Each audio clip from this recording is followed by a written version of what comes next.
I've been at Tomaree for 7, going on 8 years, and I've been with the department for 27 years.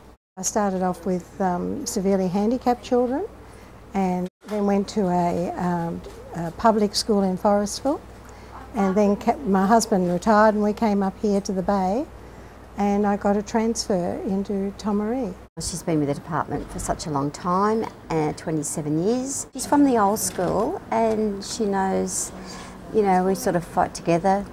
The young ones are good too, but it's nice having somebody from the old school that sort of has been here for quite some time.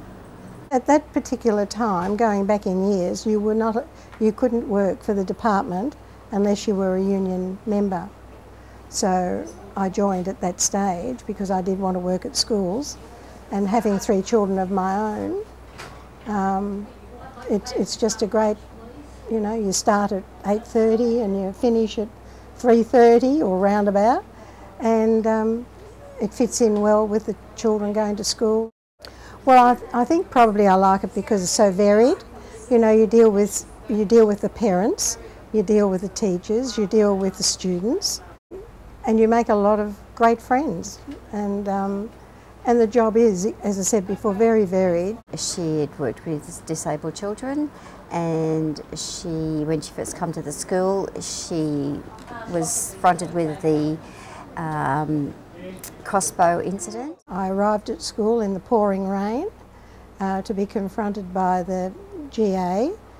There'd been a shooting down on the Oval.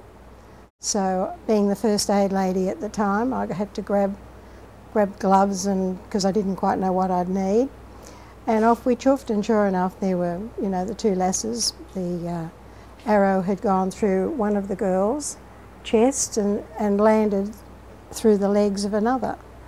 And it wasn't a very pretty sight to, but it's amazing what you can do. I mean, afterwards I went to pieces, but we dealt with it, got the ambulance and the helicopters and the fire brigade, had the whole lot, and the police.